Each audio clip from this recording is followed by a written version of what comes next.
subscribers. So, in this video, I'd like to talk a little bit about my career change.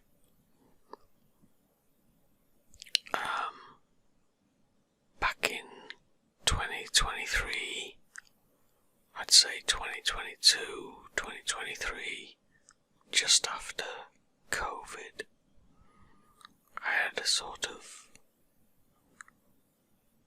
crisis of conscience, if you like, where I was doing a sort of review of life and looking at what I did for work.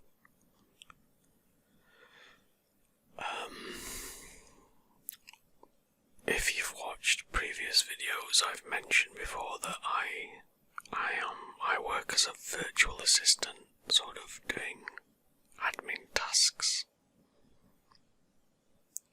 for business owners. Anything that they need doing, sort of account stuff or website management, that kind of thing, really. I kind of enjoy doing admin. I've got this great little setup. I've got a lovely little office at home. I work from home. So I've converted a bedroom into an office, and so there's no commuting to work. It's a 2-minute commute from my bedroom to my office, and then I sit down and boot up my computer and I just do my work, and it's lovely and flexible, and I've puddled along like that for the last sort of 13 years, and it's been good.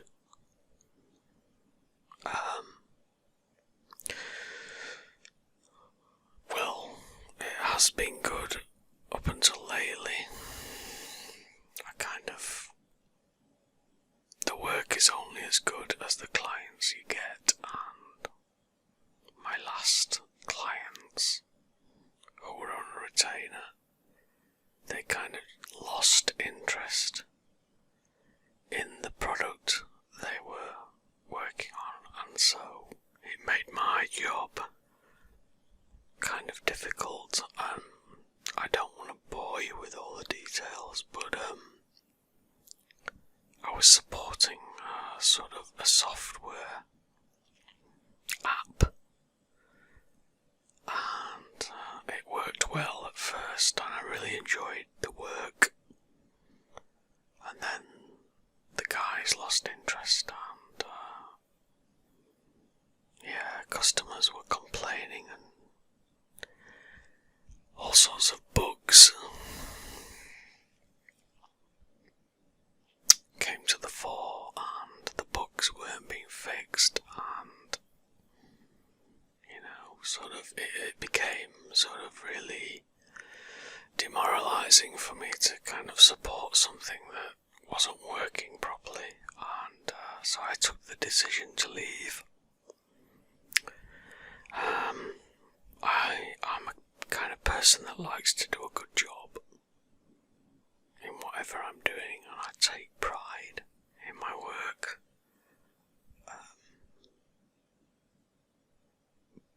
But you can only be as good as the support you're given.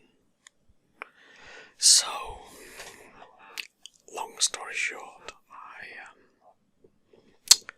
kind of became demoralised, and I wanted to do something that meant something, a job that was a bit more meaningful and humanitarian, I guess. So, 2023 was a bad year, really, for losing friends and family, and I attended a few funerals, and I got talking to various family members who, and you get talking about, how are you doing, how's life, what are you doing, how's work, that kind of thing, and a sort of pattern emerged where I'd attended a few funerals and chatting with various family members, and a lot of them had gone into care work, sort of support work. So I thought to myself, well, this is interesting. Is this sort of life telling me something? Should I go into care work? So, since I was unhappy with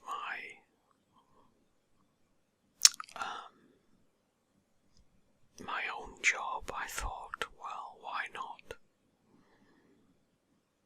Let's have a go at support work.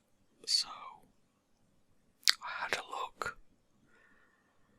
on the job listings, and it turns out that there was a vacancy not 10 minutes away from where I live, at a sort of complex, a residential complex. It's a sort of complex with 20 flats, and the residents live in the flats, and there are support workers that work there based at the complex, and the idea is that they help the residents to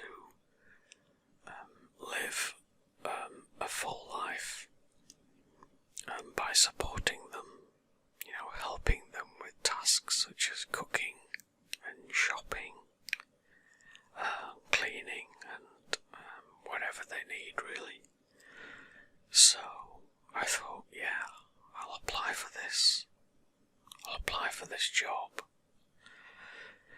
I mean, the money isn't fantastic. I knew that going in, but I had an interview and they said, yeah, it's a really good job, you're basically being a companion for somebody that's on their own, and the ages vary between 18, I think was the youngest one, to something like 70 odd, and you're helping them to live independently,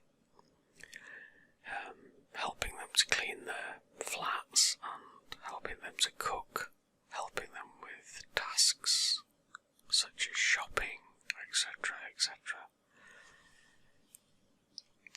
And so I thought, this sounds amazing, this is just the kind of thing that I need. So I applied for the job in, I think it was October 2023. And I went for an interview which went well, and then a couple of weeks later I found out that I got the job, and I was elated. I thought, this is brilliant, this is just what I need. So I started work a couple of weeks after the interview, and I met all the residents, and it was lovely. I really enjoyed meeting the residents. These people, especially the elderly ones, they, in some cases, don't have anyone in their lives, and you are the only people might see all day. And this really sort of got to me, and I thought I want to do my best to help them. And I met the residents and got to know them, and they were lovely.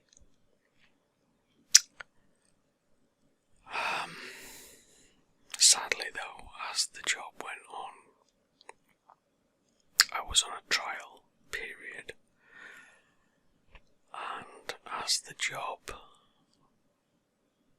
I got to know the job more, it became apparent that there was a lot of red tape and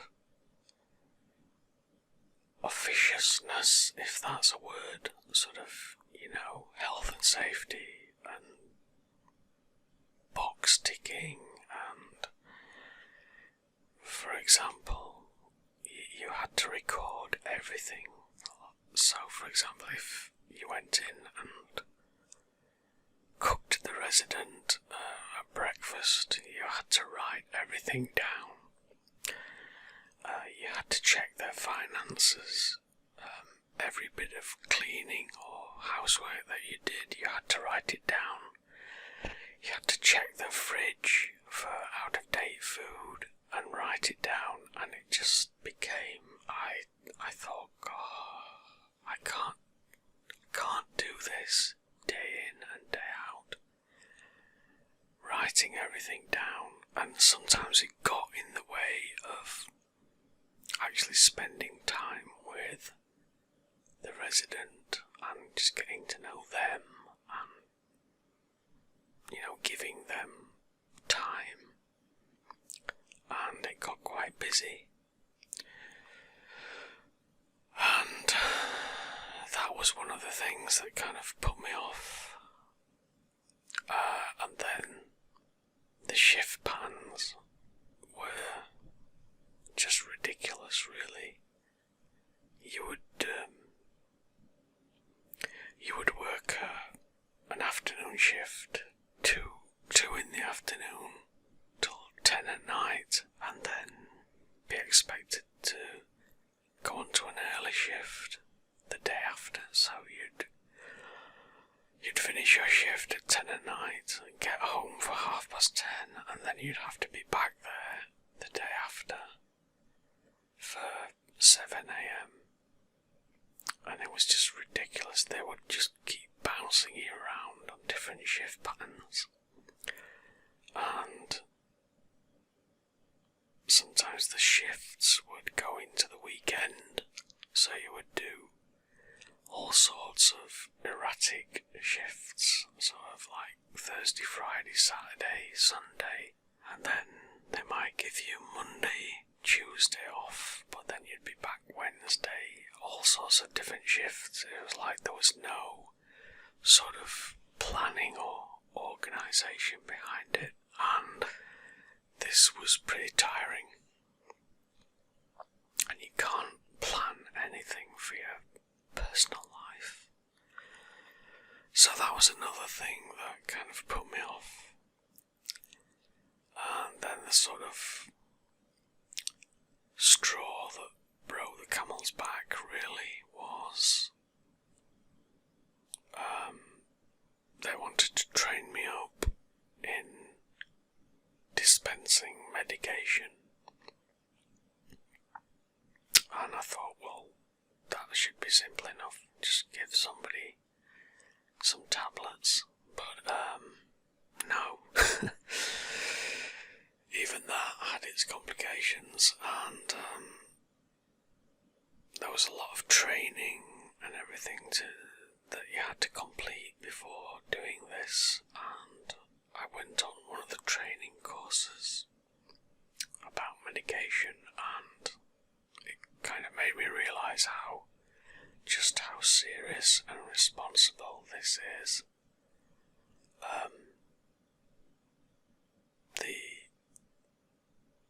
The tutor of the training course was relating examples of how in the past people had overdosed residents or underdosed them, and this had led to them becoming very ill, seriously ill in some cases, and then it leading to a court case. And I just sat there sort of listening to this open-mouthed, and I thought, this is just ridiculous. Like, this is not the job that I was sold a dream.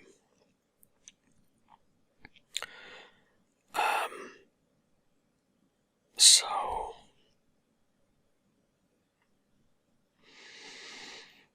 after much soul searching, I decided that I didn't want to continue on this road of care work, and it really did pain me to make that decision, because there was a lot about the job that I really liked, but the health and safety and the box ticking and the legalities of it all, it just kind of, it tarnished it for me, which is a shame, because I did get a good feeling from helping them. You know, when you're sat with somebody who has trouble feeding themselves and you're helping them to eat a meal, and just the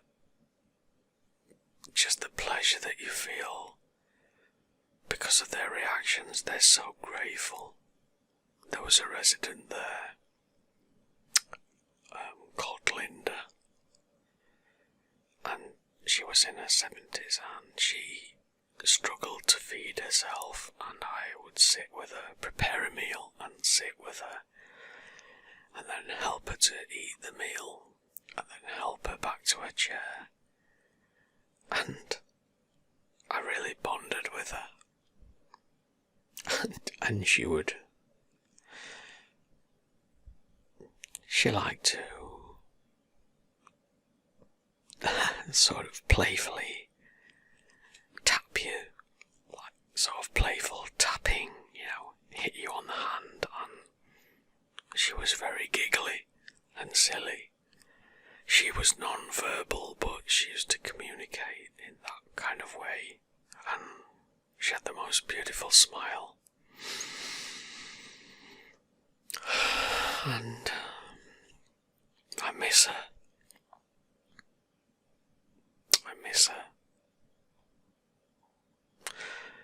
And there were several residents like that who I really kind of bonded with. So you kind of feel like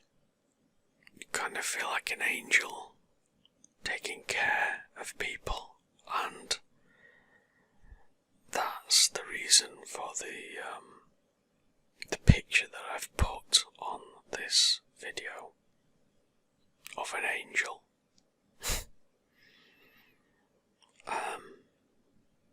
Yeah, I miss the job. I do. But I just can't deal with the box ticking and the health and safety and the officiousness, and really, care work is such an underrated job for what you are expected to learn. Oh, and that was another thing as well. You had to do a lot of training. There was something like 50 policies that you had to learn and take questionnaires and quizzes on.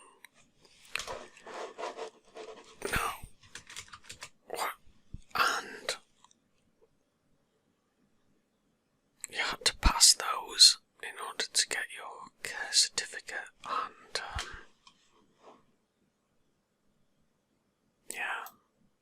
was another thing. They expected you to know so much, and the pay is just not great. It was minimum wage, a little above minimum wage. In my view, it should have been double. I mean, in the business world, if you're a personal assistant to somebody, you could earn something like $40 an hour, or 20 odd pounds an hour. I'm UK, so in the business world, if you're a personal assistant, you'd be on something like £20 an hour. Care work is about £10, £11 an hour, which is disgraceful, really, for the amount of stuff you're expected to learn and the responsibility, medication, etc. It's somebody's life in your hands. So, I regretfully decided to leave, and I miss it. I really do. So, anyway, I'm sorry that this is not a kind of usual ASMR video for relaxation. I'll make my next video a sort of proper ASMR video, but I just wanted to get this down and record it. I don't know, maybe you might find it valuable. I'm interested to hear your comments anyway, as always. So yeah, let me know what you think about care work, and what you think about this video and my experience. And also, let me know what kind of videos you'd like me to make. I may, in the future, even consider doing a kind of roleplay eye examination video. If that's something you like, let me know. Yeah. So, anyway, I'm sorry about moaning in this video. It sounds like a moan, but I just wanted to relate my experience and let you know what I've been up to, really.